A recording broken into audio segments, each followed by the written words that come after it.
everyone. Welcome to our librarian teaching toolkit, where we are going to be offering a lot of fun resources to help you within your library. My name is Emma Vielbig. I'm a Master's of Art in Teaching student with a library media endorsement. I had clinicals at both an elementary and middle school in the Seattle school districts this last year, and I'm going to be starting my teaching journey at an elementary school for next year. When I am not in the library, I love getting out and doing a lot of outdoorsy hiking, crafting, all kinds of stuff. But I'm just really excited to be sharing some tools that have really helped us when it comes to navigating the library and teaching amazing lessons to students. Hi, I'm Ashley Allemeyer. I'm in the Library Media Endorsement Program and the Masters of Arts in Teaching program at Central Washington University. I'm doing my placement at Inglemoor High School within the North Shore School District, which is where I was previously a paraeducator. My background is in clinical psychology, health science, and special education. So I hope to bring all of those things together to give you guys really great resources. And much like Emma, in my free time, I love crafting, I love hiking, going mountain biking, which I'm learning to do. But yeah, I hope you guys enjoy the website that we've created. Okay, hi everybody. I'm Annie Ott. I am currently a math student with a library media endorsement as well. For the last 6 years, I have been a library paraeducator in the Kent School District. And this fall, I'm taking on the teacher librarian role at Seattle Christian School. I also have a bachelor's from Central in marketing and advertising. In my free time, I enjoy reading, gardening, boating, and spending time with my family. All right, so the first page we're going to share with you today is mine. It's a curriculum and resources. So the Washington Award categories for grades K through 6 are an awesome resource to teach from. They have the Otter Award, the Sasquatch Award, the William Towner Award, and the Washington's Children's Choice Picture Book Awards.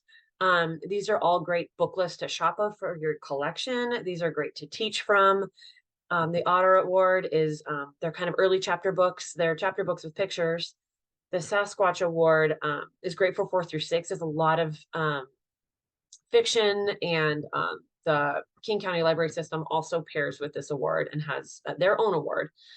The Towner Award's a lot of nonfiction, so that's great as well for 2 through 6. And the Washington's Children's Choice Picture Book Award is great for K through 3. And the WLA actually also has an activity packet here. So they have resources and lesson plans. It's kind of endless there, what you can do with your curriculum for K6. For grades 7 through 12, we have a number of different buttons here. So the teacher librarian in secondary has a lot more collaborative work with ELA teachers, history teachers. It's kind of open to each building. So we put resources here for research and paper writing. There's all the Gale databases, a visual thesaurus, World Book Online, this shift method website for research. Most libraries these days use Follett Destiny. So the catalog is here. Purdue OWL citation generator is really, really helpful when you need to cite your sources. And then we put some book recommendations down here, and other, SAT prep, PSAT prep, because a secondary librarian can dive into all of those topics. And then down here are some great book awards for teens for YA. So we have the Evergreen Teen Book Award, the Young Reader's Choice Award. Goodreads is an amazing resource for anybody that wants to read. And here's their YA nominees. And then this National Book Award here is also for YA books. And then at the bottom, because there's so many amazing social media resources, I particularly love these three. We have Staying Cool in the Library is a blogger, and she's a K through 5 elementary. And these people are all on Teachers Pay Teachers as well. This is a Read Aloud librarian. She has on Instagram. She has amazing tools and lesson plans and ideas. And the Book Wrangler is awesome as well. So those are some of our social media resources for curriculum. Next, we have supplies. So Demco really is the gold standard for library supplies. Granted, you could get a lot of these things on Amazon or different places, but Demco has the best quality that I have found. So we have links here to their shelf merchandising. It's endless with the different. It's, if you think of your library like a bookstore, they have so much here for merchandising and getting your readers to shop in different sections. They have all the labels you could ever think of, depending on how you want to categorize your library. All of the book covers and protection, the vinyl and tape, because all those things need to be really specific to library. You can't just use Scotch tape. And book repair supplies. So Demco is awesome. They have a lot of sales and really quick shipping. Highly recommend them for your library supplies. And then down here, we included the makerspace. So that's kind of a new and up and coming topic for libraries, that it's a collaborative workspace where students can create, learn, explore, and share projects using various supplies and tools. And it really supports creative thinking in STEM within your school. And the way that this can be set up is just different because every library space is different. But here are some suggestions for your makerspace. Legos, blocks, connects, anything students can build and create with, anything that they can use like Play-Doh or clay that they can add and build to, and then like leave and come back and other students can add on to it.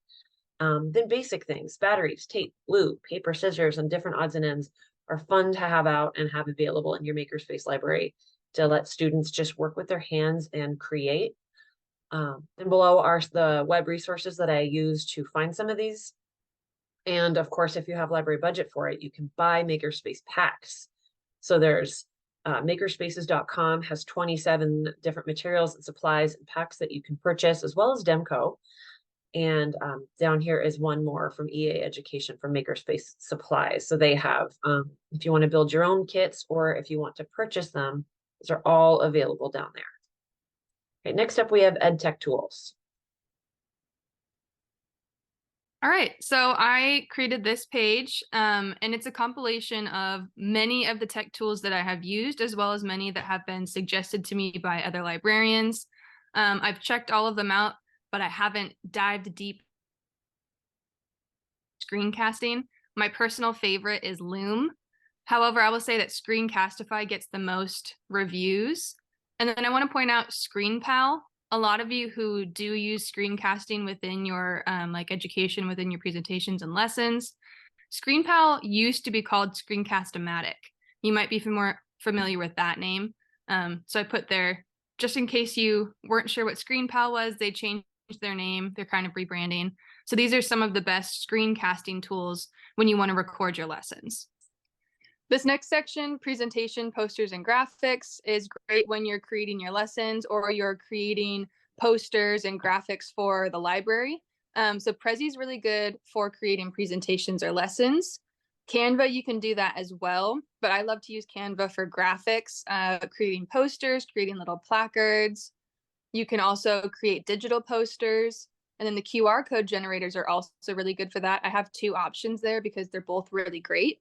But you never know. You might prefer one over the other. And then you can put those on your posters around the library. So then students can access a website from just a poster.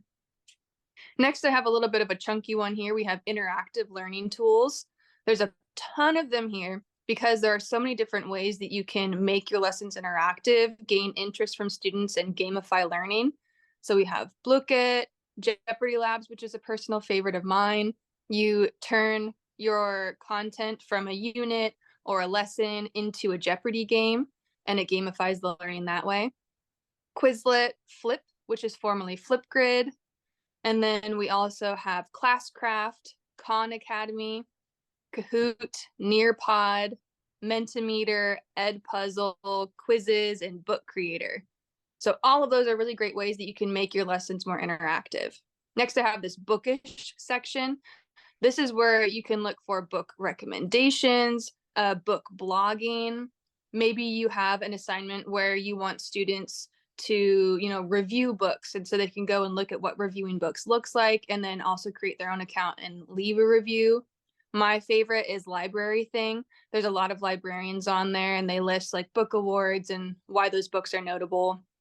But we also have Goodreads, What Should I Read Next, Library Reads, Off the Shelf, ALSC, which is like a smaller part of the American Library Association. This one's the Association for Library Service of Children, or to Children. We also have the Digital Public Library of America, and the World Digital Library. And then I have a few here for coding, because coding is becoming part of what a lot of librarians are teaching, especially at the elementary school level. They, during week of code, a lot of students will come in and do a coding project at a library. So here are 4 really good code resources. And then next up, we have digital citizenship. So first, I have a video here. We're not going to watch it in this presentation, but it's a really good one to use, especially at the middle to high school level. When you're introducing the topic, it talks about your digital footprint and how sharing personal information online is really like creating a digital tattoo. It never goes away. After that, I have some tech tools for digital citizenship. And with each tech tool here, I have a little explanation of it, because digital citizenship, it really varies based on the level that you're teaching. So I wanted to let you know what you were getting into with each one before you chose. The Achievery is created by AT&T. We have Safe Online Surfing from the FBI, and we have Interland from Google. And all of those are gamified learning for digital citizenship and like being safe online. And now we have resources. So the ones above that were like actual games that you go into. It's something that a student could click directly on that link. These ones are more where you're going to find information for creating lessons, professional development. You might find some gamified learning within these, but all of these are really good resources for you to go to learn more or to prep more for your lessons. We've got a lot of them. And then I threw on ISTE there because they also have the standards. So if you're unfamiliar with the technology and education standards, you can go to the ISTE website. All right, next up, collection development with Emma. Well, when it comes to being a librarian, it's not just about teaching, but the management of the library collection. And so this collection development page is really going to be helping you to navigate the world of a library curation, expansion, weeding. So for the first section, which is all about collection development policy, I have provided a list of resources to really help you when it comes to developing, like creating a selection policy, collection objectives, collection benchmarks, creating weeding checklists and weeding plans. These are all really important things to do for your library because every single library is different and has different needs. When you scroll a little further down, you'll see the collection expansion page. I provided a lot of resources here, so don't be overwhelmed. Take what you like, leave the rest. For the first one, I put the tidal wave book lists and suggestions because that is going to be linked to your Destiny Follett page. And so it's really useful not only for providing suggestions on how to diversify your collection, things like that, but it will show you which books you have in your collection already. So that way you're not duplicating your collection. I also really recommend using the American Library Association's Literature Resource Guide. It provides a lot of the awards lists that are happening both in your state, region, and nationally. And I also provided a few different resources to really make sure that your collection is representative of everyone and the world around it by making sure that it is culturally diverse. I also made sure to add a state and regional award list. While Annie did cover a lot of the state awards, so it might be a little bit of duplicated information, it's really helpful to look at what other states also are nominating for their nominees in order to be able to get suggestions that way. Further on, you'll see a lot of library journals, and the asterisks indicate that they require a subscription. Not all of them are paid subscriptions. Sometimes you just need to have a login process, but they can be really helpful. I know that School Library Journal is one of the most popular, but all of these ones are very credible resources. And another part of collection development is the weeding process. That's for the librarian world, it's all about deselection, and it's really important to make sure that you are weeding your collection in order for the proper materials to be accessible to your students. It makes it for more dynamic shelving and is just really necessary to make sure that you are not turning your library into an archive. Now, there are a lot of weeding resources available here, from everything from the continuous review, evaluation, and weeding suggestions to fresh and musty. And there is also some resources for weeding your reference collection if you have one available for your staff, as well as specifically for Dewey or nonfiction sections. So there's a lot of suggestions and tips, and also just information on the importance of weeding within these resources.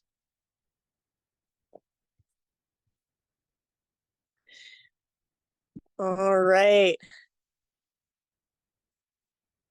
Last but not least, universal design for learning resources. UDL is a platform to be able to help, or a system to be able to help make sure that your classroom is, and the lessons that you are providing are approachable to all students.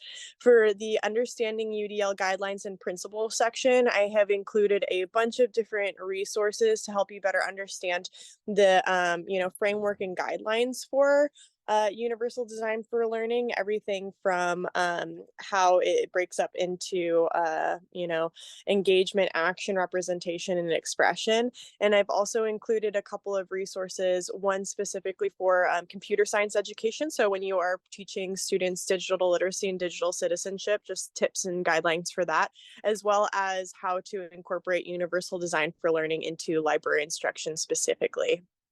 Further down the line, you'll be seeing an assistive technology links, and these provide you a ton of different tools, resources, apps that you can use, like both in your classroom, in your library classroom, but also you can suggest these resources to your teachers who you're collaborating with. Something that I really find useful too is the accessibility features that the University of Colorado's Center for Inclusive Design and Engineering provides. And it really just shows all of the accessibility features that are already on platforms like Windows, Chrome, Mac, iOS. And they break down all the different accessibility tools for vision, hearing, motor, and cognitive functioning. So that can be really helpful as well.